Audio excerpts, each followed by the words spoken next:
Olá, seja muito bem-vinda, muito bem-vindo mais uma vez aqui no nosso canal da Grafologia do Método Radaic. Aqui é um lugar que você já sabe, você vem aqui e aprende como que os seus gestos ao escrever revelam coisas importantes sobre sua vida. Para quê? Para que você entenda melhor as pessoas, tenha melhores relacionamentos, inclusive se desenvolva, aperfeiçoe-se profissionalmente e também do seu lado pessoal. Eu tenho certeza que hoje você vai gostar muito do assunto que eu tenho para te trazer aqui. Nós estamos na série dos 7 pecados na assinatura. No dia 23 agora, de janeiro, vai ser o Dia Mundial da Escrita à Mão. E eu quero que você saiba disso, porque não é à toa. Esse dia não foi feito só para ser mais um dia de comemorações, mas sim pela importância que ele tem. Escrever à mão é um ato de liberdade.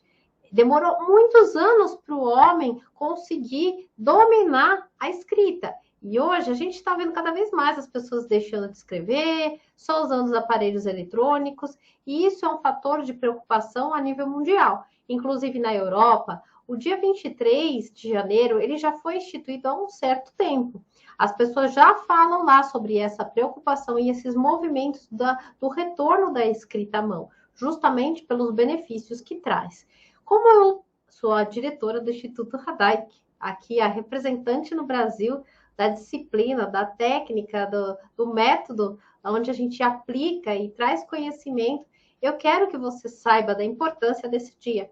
E por causa deste motivo, estou fazendo aqui uma série de aulas, uma série de conversas, bate-papos, para você entender que na sua assinatura existe uma grande riqueza aí dentro.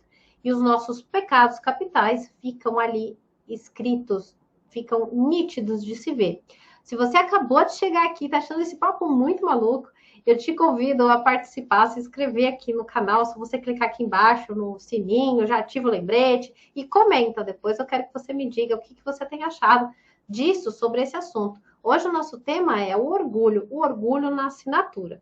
Então, bora lá, vamos falar sobre esse assunto importantíssimo. Quando a gente fala orgulho, a maioria das pessoas dizem o quê? Imagina, eu não sou orgulhosa, eu não tenho orgulho.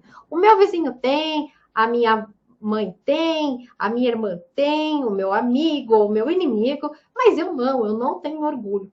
E é importante que você saiba que você tem, eu tenho. Agora, qual é o nível? Qual é a medição que esse orgulho está operando em você?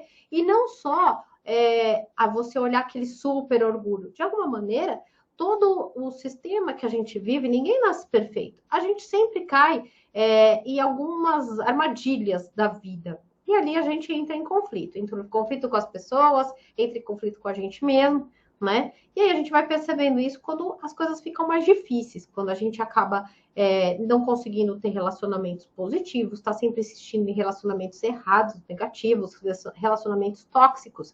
E aí você fala, mas por que eu estou aqui tanto nesse lugar? O que está acontecendo comigo? E aí você fala, tem alguma coisa esquisita.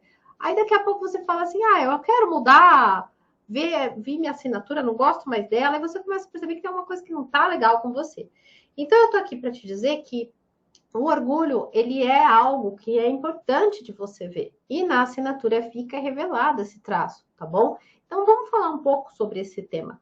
O orgulho tem uma frase do Gurdjieff que eu gosto muito. O Gurdjieff, ele é um filósofo armênio bem antigo. E ele fala muito sobre as questões de autoconhecimento, de você se perceber. Ele trazia muito um questionamento da própria existência.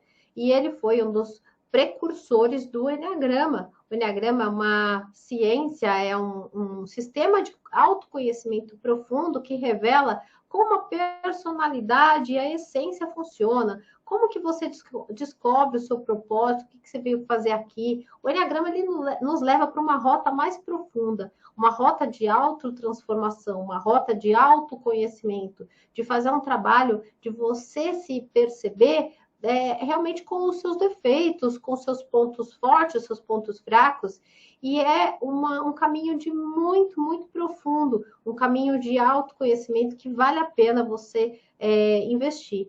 Inclusive, para mim foi muito importante, dentro do método Radaic, ele inclui o Eneagrama, porque ele foi um sistema divisor de águas na minha própria vida. quando eu descobri as características que faziam com que eu errasse todo o tempo e via que realmente na minha escrita tinha ali presente. Porque assim, quando você olha um sistema de tipologias de personalidade, elas são meio genéricas. Por quê? É para caber um montão de gente junto. E quando a gente tem a escrita, nós conseguimos entender, será que essa tipologia nesta pessoa está operante? Ou não? Ou nesta personalidade, esse sistema já foi atualizado, a pessoa já venceu essa barreira. Quando a gente fala de orgulho, a gente também vai falar sobre isso. E o Gurdjieff, ele diz uma frase que eu escrevi aqui para trazer para vocês, que é assim, ó, família e amigos não são você. Eles estão com você, compõem o seu mundo, mas não a sua identidade. É muito importante você se lembrar disso. Você já viu, ou talvez você seja assim, você é esse tipo de pessoa que quer ajudar a família, que você quer mudar a história das pessoas da sua família, você se coloca, não, se isso não ficar bem para eles, eu não fico bem, e aí eu fico me sentindo mal. Você já percebeu se você tem esse padrão? Se você tem esse padrão, então essa conversa é para você. Com certeza. Eu já tive esse padrão no passado. Eu achava que eu, como filha mais velha, eu era responsável por inspirar os meus irmãos, ajudar os meus irmãos, e que eu tinha que estar sempre perto deles, que eu não tinha que deixar nada de ruim acontecer com eles. Meio que uma mãe, sabe? Assim, não chegava a ser como a minha mãe, mas eu estava sempre com o olho neles, porque eu me sentia como se eu fosse responsável por eles. E claro que aí é um certo orgulho. A gente não enxerga assim, a gente enxerga como ajudar. E aí que tá a parte sombria. Quando eu falo sombria, não é que é ruim, não. É que é uma parte da sua personalidade que fica aqui, ó. Você não enxerga. Você enxerga a sua orelha? Você não enxerga a sua orelha. Então vamos falar, sua orelha tá meio sombria para você, porque ela tá do lado que você não consegue enxergar. E assim é quando a gente fala essa palavra sombria, não se assuste. Tem gente que fala assim para mim, não gosto dessa palavra sombria. É só uma palavra. A questão é que o quer dizer e que você não enxerga. E o orgulho nem sempre é visto pelas pessoas, assim como você não acha que você é invejoso. Você é invejosa, você acha que você não tem essa característica, que as outras, ou que tem vaidade. Não, os outros têm, eu não. Todos nós temos uma parcela disso. Até o egocentrismo, porque parece um negócio ruim, horrível, você também tem, eu tenho. A personalidade algo na gente, como se fosse um personagem, vamos falar assim, do lado de dentro, e ela tem tudo isso. O que acontece é que a gente usa de mais uma coisa e aquilo fica muito. E aí começam os conflitos, os problemas, os relacionamentos difíceis, e você sempre no mesmo problema, mesmo problema, mesmo problema. Na assinatura fica revelado essa dificuldade, por que ela se estabeleceu ali. Porque, por isso que eu te falo, que se você identifica que você tem isso, você pode transformar a sua assinatura a ponto de você dar um novo olhar. Mas não só mudar por mudar, tem que fazer sentido para você. Por isso que dentro do método que eu criei, a primeira parte que eu faço é ensinar os meus alunos, os meus clientes a verem com a consciência. Vamos tirar do sombrio e trazer para o claro? Vamos tirar daquele ambiente onde você não enxerga, mas você olhar isso de frente, confrontar as suas próprias questões. Para quê? Pra você ficar chorando? Não. Para você olhar para trás? Não. A vida é para frente. O fluxo da vida é seguir adiante, é fazer o que precisa ser feito. Porém, o que acontece é que a gente fica lá batendo sempre na mesma dor e não evolui. E sempre fica no mesmo lugar, porque a gente não cuidou. Quando você cura, quando você trata desse problema na origem, você tem o seu grande ganho. E é sobre isso que eu quero falar com você hoje, que você reflita sobre esse assunto. Quem falou sobre os 7 pecados capitais, né? Vamos trazer aí a nossa memória, foi Dante Alighieri. Dante Alighieri é um escritor italiano do século XIII. E aí ele colocou ele fez uma prosa, uma arte, que chama Divina Comédia, onde ele diz que cada um dos pecados capitais simbolizava um círculo. E quanto mais a gente estava num círculo, mais distante ou perto de Deus a gente estava. E aí ele fala que o ponto do orgulho, ou o círculo do orgulho, é o círculo mais distante de Deus. Por que isso? Você já percebeu que as pessoas que têm esse comportamento de elas leem as necessidades dos outros, elas acham que ela já sabe que a pessoa precisa. ela entende como assim, não, eu sei o que o meu irmão está precisando, então eu vou lá e, não, ele precisa sair, ele precisa arrumar uma namorada, ou ele precisa de um emprego, então eu vou caçar um jeito de ajudar essa pessoa, né? Então, a pessoa que sente orgulho, ela meio que sabe, ou que acha que sabe, o que o outro precisa. Às vezes, a pessoa olha do lado, vê, eu acho que tá com dor de cabeça, né? Ai, peraí que eu tenho um remedinho aqui. Como você quer? Tilenol, 1 grama, Novalgina 1 grama, Advil, né? Já é assim, a pessoa, ela antecede até um pedido de ajuda. Ela simplesmente vai lá e se coloca à disposição sem querer mesmo que tenha sido pedido. E, ó, isto aparece na assinatura. Isso fica evidente, os traços de uma certa vaidade, de uma certa soberba.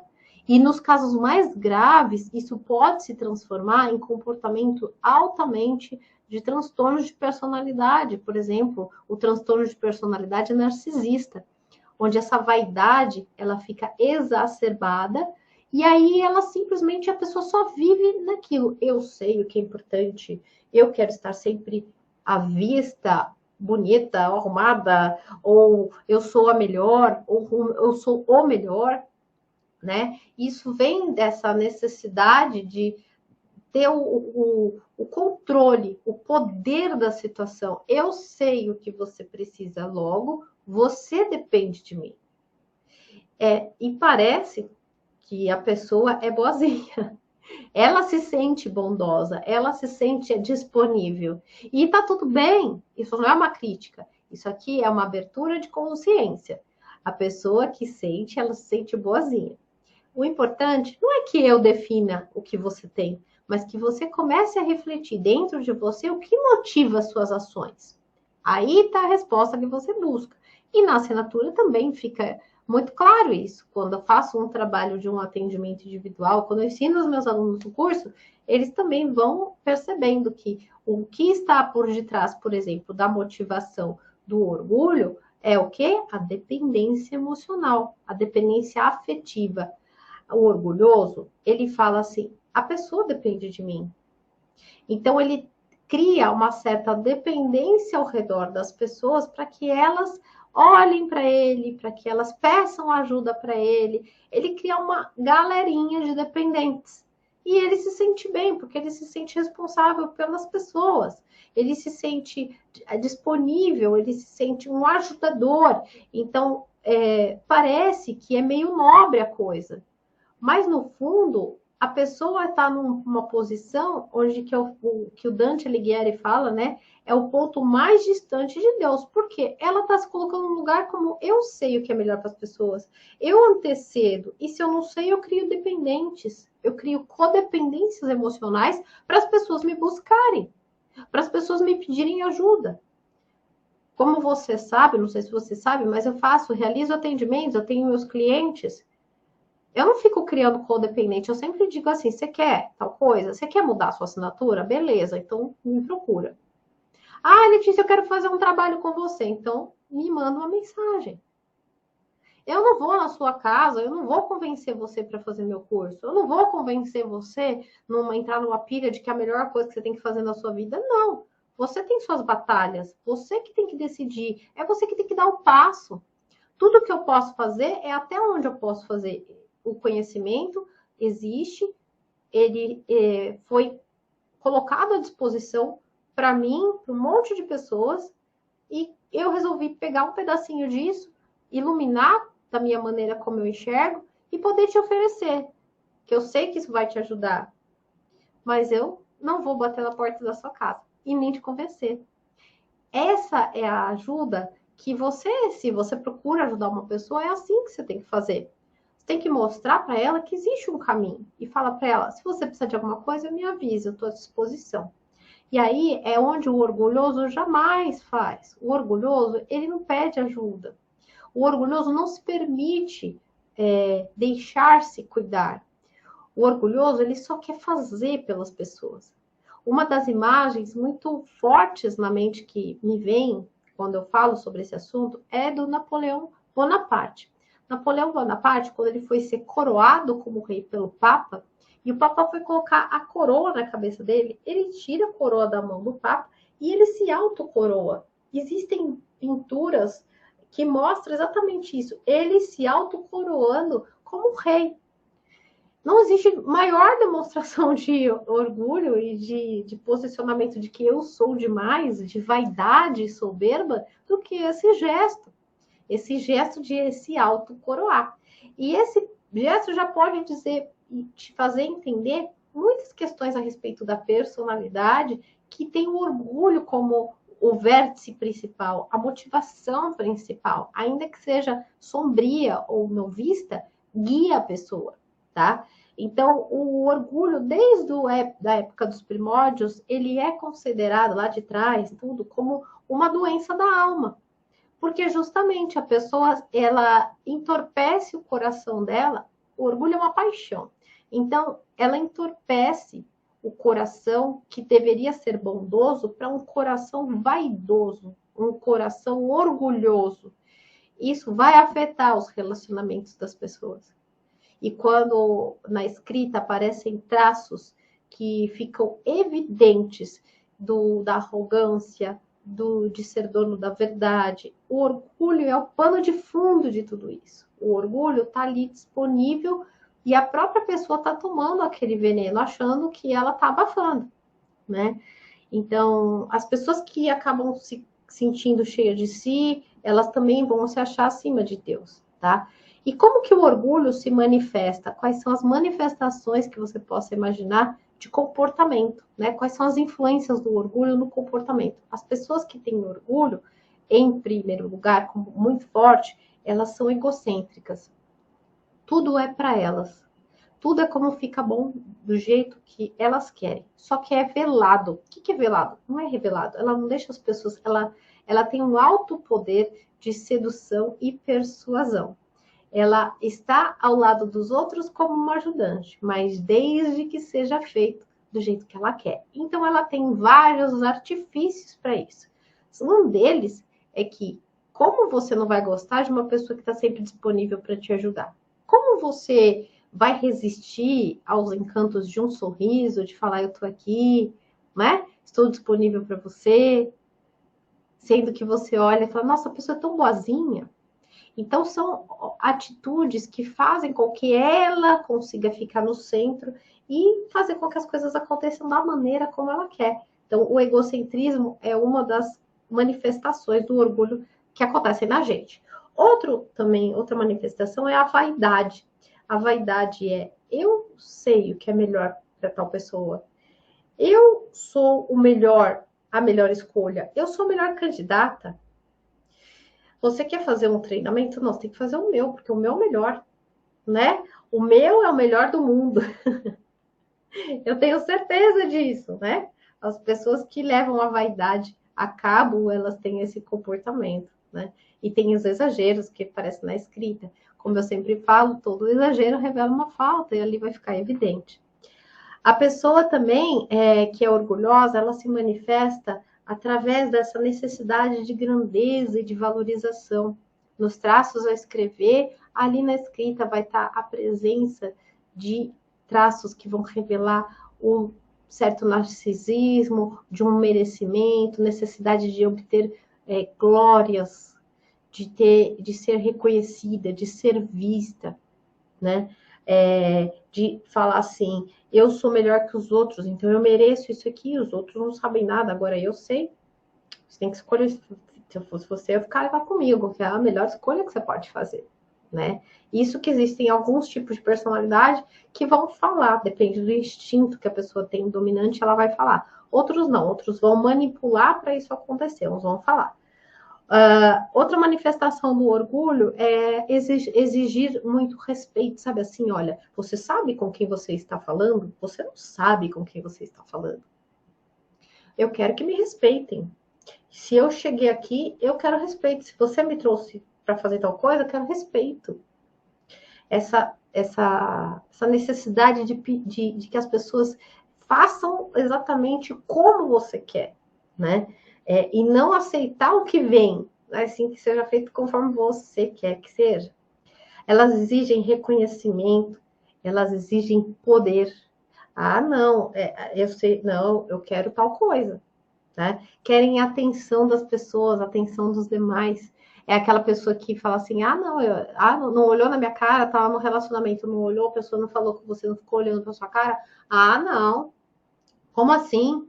Não, eu quero que você converse olhando nos meus olhos. Eu também gosto disso, eu gosto de conversar com alguém que as pessoas escutem e troquem comigo.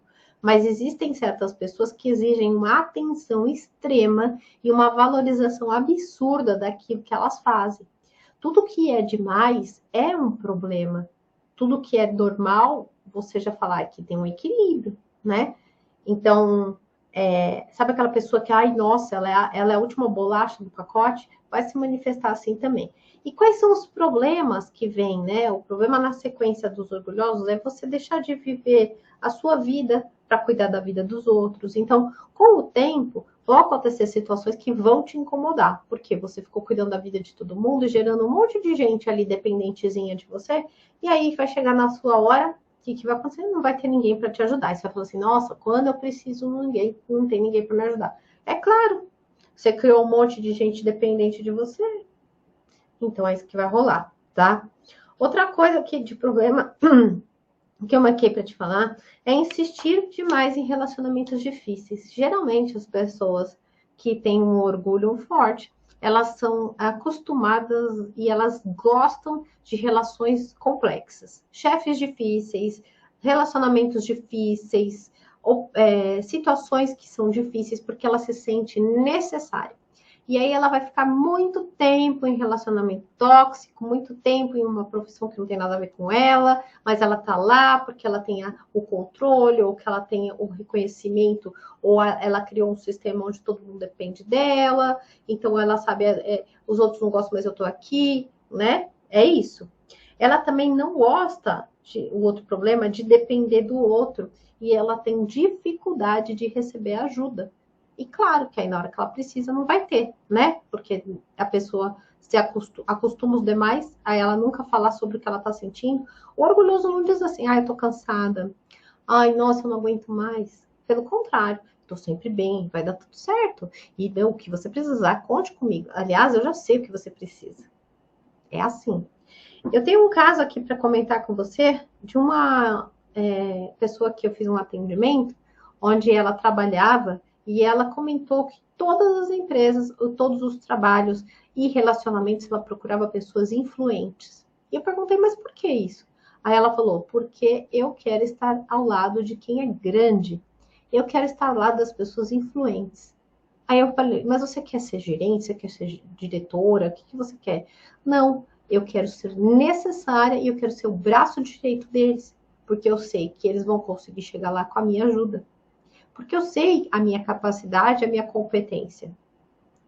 E essa pessoa, ela cria situações realmente muito propícias para que quem comanda olhe e fale, ai, graças a Deus que eu tenho essa pessoa ao meu lado. Ela trabalha muito, entrega bastante, se compromete, só que ela não olha para as próprias necessidades.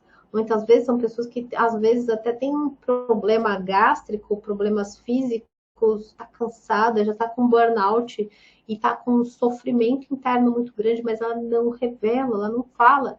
E quem sofre é a própria pessoa. Daí, essa cliente, quando chegou para a gente realizar um atendimento, a escrita dela estava cheia de traços de muita angústia, sofrimento, de muito desgaste. E aí a própria assinatura reforçava os gestos do orgulho, da vaidade, da arrogância. E aí esse é o momento de olhar com a verdade para dentro de si e conferir aqueles traços que não estão legais.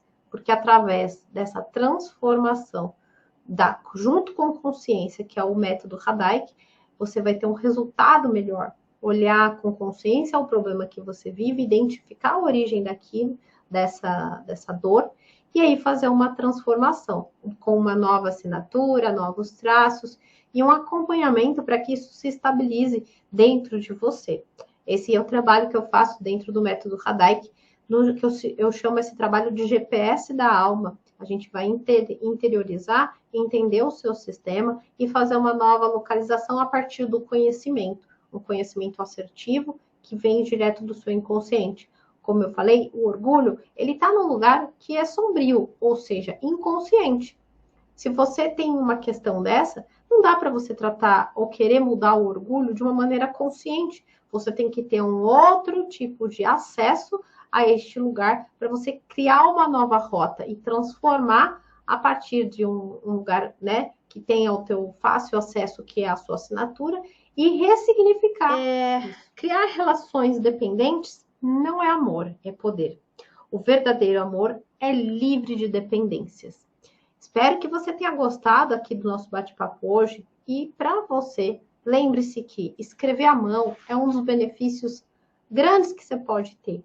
A escrita à mão vai te ajudar a ressignificar situações e sentimentos traumatizantes.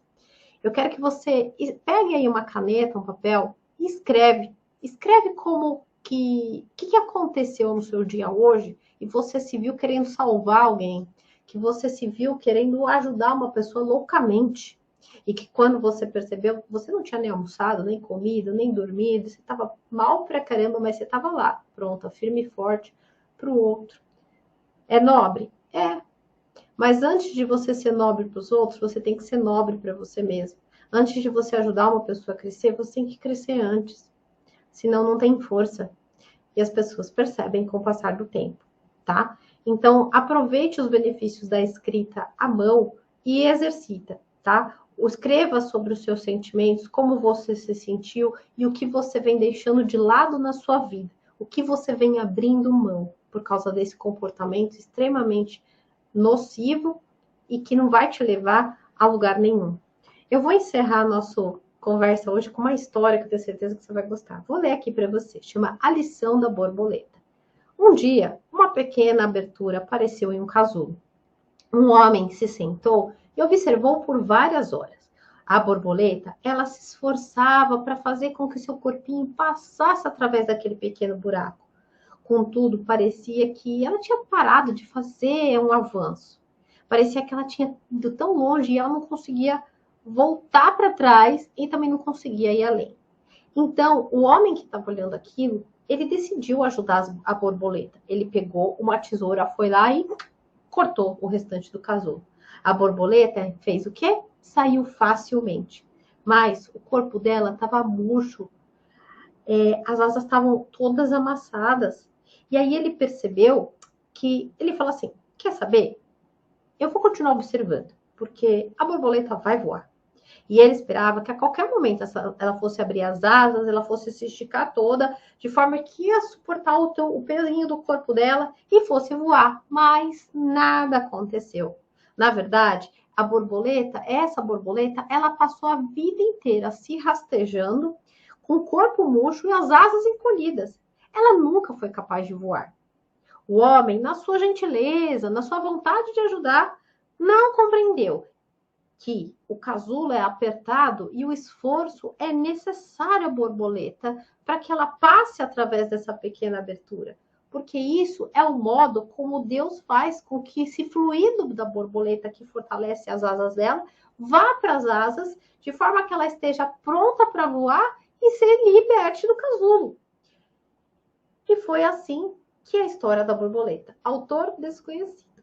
Eu trouxe essa história para que você se recorde que as borboletas precisam desse esforço. Se você está vendo alguém que está passando por uma dificuldade, você pode chegar para a pessoa e falar assim, eu sinto muito, eu vejo que está difícil para você. Se você precisar de alguma coisa, eu estou aqui, conte comigo. E essas palavras eu faço para você. Eu sei que talvez esse seu momento pode estar difícil para você. E se você precisar de minha ajuda, me chama. Manda uma mensagem, manda um WhatsApp para mim, conta comigo. Talvez eu possa te ajudar a ressignificar esses traços da sua assinatura para que você voe, tá bom? Então, fica aqui o nosso bate-papo de hoje.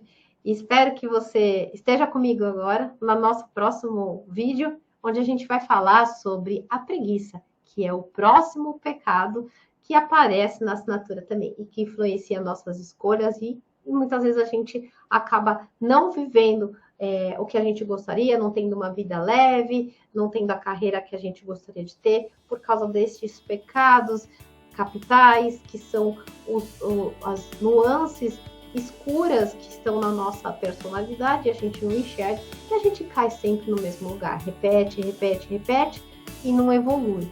Então, fico aqui à sua disposição, que você tenha um excelente dia, e a gente se vê no nosso próximo encontro. Até mais, tchau!